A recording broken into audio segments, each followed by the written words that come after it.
ಪಿಂಚಣಿ ವಿಷಯದಲ್ಲಿ ಜನಪ್ರತಿನಿಧಿಗಳಿಗೆ ಒಂದು ನ್ಯಾಯ, ಮತ್ತೆ ಸಾಮಾನ್ಯ ಜನಗಳು ಕಾರ್ಮಿಕರು ದುಡಿಯೋ ಕಾರ್ಮಿಕರಿಗೆ ಒಂದು ನ್ಯಾಯ ಏನು ತಾರತಮ್ಯ ಮಾಡಿದ್ದಾರೆ ಅಂತ ಅಂದ್ರೆ ಎಲ್ಲ ವೈದ್ಯಕೀಯ ಸೌಲಭ್ಯಗಳು ಆಳು ಕಾಳು ಅವರು ರಿಟೈರ್ ಆದ್ಮೇಲೆ ಅವ್ರಿಗೆ ಏನೇನು ಬೇಕು ಎಲ್ಲವನ್ನೂ ಕೊಡಿ ಅಂತೇಳಿ ಅವರು ಕಾನೂನು ಮಾಡಿಕೊಂಡು ಅವರೇ ಅನುಭವಿಸ್ತಾ ಇದ್ದಾರೆ. ಆದ್ರೆ ನಿವೃತ್ತ ನೌಕರರನ್ನ ಏನ್ ಮಾಡಿದ್ದಾರೆ? ನಿವೃತ್ತ ನೌಕರರಿಗೆ 11 ವರ್ಷಗಳಿಂದ 1,000 ರೂಪಾಯಿ ಕೊಡ್ತಾ ಇದ್ದಾರೆ.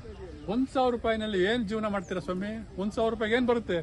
1,000 ರೂಪಾಯಿನಲ್ಲಿ ಏನು ಒಂದು ಮಾತ್ರೆಗೂ ಸಾಕಾಗ್ತಾ ಇಲ್ಲ.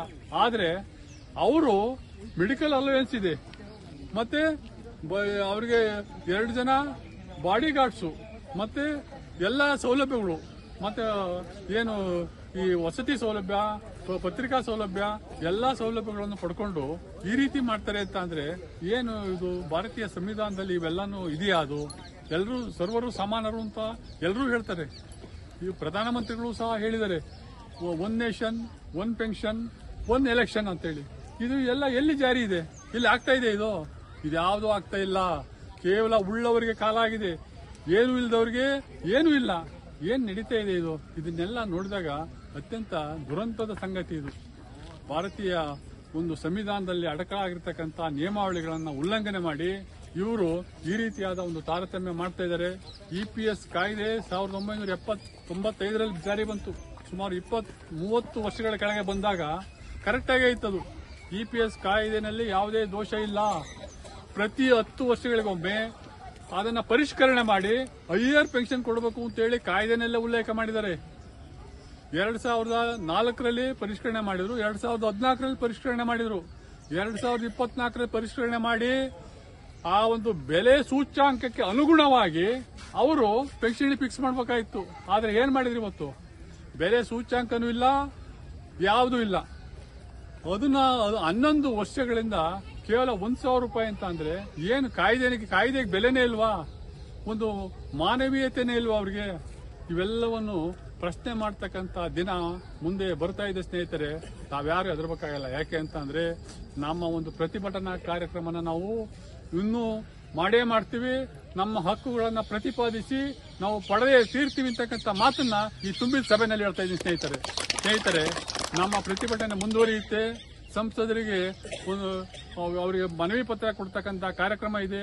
ಜೊತೆಗೆ ನಮ್ಮ ಈ ಹೋರಾಟದ ದಿಕ್ಕನ್ನ ನಾವು ಇನ್ನು ಮುಂದಿನ ದಿನಗಳಲ್ಲಿ ಇನ್ನೂ ಬದಲಾಯಿಸ್ಕೊತೀವಿ. ಯಾಕೆ ಅಂತ ಅಂದ್ರೆ ನಮ್ಮ ಬೇಡಿಕೆ ಈ ಒಂದು ಏನು ಮೊನ್ನೆ ನಡೀತಲ್ಲ ನವದೆಹಲಿನಲ್ಲಿ CBT ಸಭೆಯಲ್ಲಿ ಆಗುತ್ತೆ ಅಂತ ಹೇಳಿ ನಾವು ಫ್ರೀಡಂ ಪಾರ್ಕ್ನಲ್ಲಿ ಅಷ್ಟೊಂದು ಸಾವಿರಾರು ಸಂಖ್ಯೆಯಲ್ಲಿ ಪ್ರತಿಭಟನೆ ಮಾಡಿದ್ವು.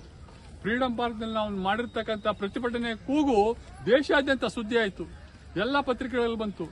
ಆದ್ರೆ ಅವ್ರು ಮಾಡಿದ್ದೇನು? CBT ಸಭೆಯಲ್ಲಿ ಪ್ರಸ್ತಾವನೆ ಮಾಡಲಿಲ್ಲ. ಏನ್ ನಡೀತಾ ಇದೆ ಈ ದೇಶದಲ್ಲಿ? ಏನು ಉದ್ಯೋಗ ಮತ್ತು ಕಾರ್ಮಿಕ ಸಚಿವರು ಏನು ನಮ್ಮ ಮನವಿಗಳು ಎಷ್ಟು ಮನವಿ? 33 ಮನವಿ ಕೊಟ್ಟಿದ್ದೇವೆ. 33 ಮನವಿನನ್ನು ಇವತ್ತು ನಾವು ಏನು RTIನಲ್ಲಿ ಅಪ್ಲಿಕೇಶನ್ ಹಾಕಿದ್ರೆ 33 ಮನವಿನೂ ತಲುಪಿದೆ ಅವರಿಗೆ. 33 ಮನವಿಗಳನ್ನ ಓದಿ ಅವರು ಮಲಗಿಬಿಟ್ಟಿದ್ದಾರೆ. ಇನ್ನೇನು ಹೇಳ್ಬೇಕು ನಾವು? ಇದಕ್ಕಿಂತ ನಾನು ಕಟುವಾದ ಭಾಷೆಗಳನ್ನ ಪ್ರಯೋಗ ಮಾಡಲಿಕ್ಕೆ ಇಚ್ಛೆ ಪಡಲ್ಲ. ಆದ್ರೆ ಕೊನೆಯದಾಗಿ ಮಾನ್ಯ ಕಾರ್ಮಿಕ ಮತ್ತು ಉದ್ಯೋಗ ಸಚಿವರಿಗೆ ನಾನು ಮನವಿ ಮಾಡ್ಕೊತಾ ಇದ್ದೀನಿ. ಮಾನ್ಯರೇ, ಈಗಲಾರು ತಾವು ಕಣ್ತೆರೀರಿ. EPS ನಿವೃತ್ತರ ಬಗ್ಗೆ ಗಮನ ಹರಿಸಿ. ಏನು ಇವತ್ತಿನ ಅಂದು 2014ರಲ್ಲಿ ಇರತಕ್ಕಂಥ ಬೆಲೆ ಸೂಚ್ಯಾಂಕ ಹಾಗೂ 2025 ಈ ಎರಡಕ್ಕೂ ಕಂಪೇರ್ ಮಾಡಿ ನೀವು ಒಂದು ಪೆನ್ಷನ್ ಫಿಕ್ಸ್ ಮಾಡಿ. ಪಾರ್ಲಿಮೆಂಟರಿ ಕಮಿಟಿ ವರದಿನ ಅನುಷ್ಠಾನಗೊಳಿಸಿ. ಕೋಶಿಯಾರ್ ಕಮಿಟಿನ ಯಾಕೆ ಇಟ್ಕೊಂಡು ಕೂತಿದ್ದೀರಾ? ಕೋಶಿಯಾರ್ ಕಮಿಟಿ ಅವತ್ತೇ 14 ವರ್ಷಗಳ ಕೆಳಗೆ ವರದಿ ಕೊಟ್ಟರು. ಏನಂತ ಕೊಟ್ಟರು? ನಿವೃತ್ತರಿಗೆ 3,000 ರೂಪಾಯಿ DA ಕೊಡಿ, ಅವರ ಬದುಕು ಒಂದು ಉಲ್ಲಾಸಮಯವಾಗಿರುತ್ತೆ, ಮತ್ತೆ ಅವರು ಜೀವನವನ್ನ ನಿರ್ವಹಣೆನ ಒಂದು ನೆಮ್ಮದಿಯಿಂದ ಮಾಡ್ಕೊಂಡು ಹೋಗ್ತಾರೆ ಅಂತ ಹೇಳಿ ಅವತ್ತೇ ಹೇಳಿದ್ರು. ಆದ್ರೆ ಏನ್ ಮಾಡಿದ್ರಿ ನೀವು? ಏನು ಮಾಡಲಿಲ್ಲ. ಕೇವಲ ನಿಮ್ಮ ಅಧಿಕಾರ, ನಿಮ್ಮ ಸವಲತ್ತು, ನಿಮ್ಮ ಒಂದು ಸೌಲಭ್ಯ ಇಷ್ಟನ್ನು ಮಾತ್ರ ಮಾಡ್ಕೊಂಡ್ರೆ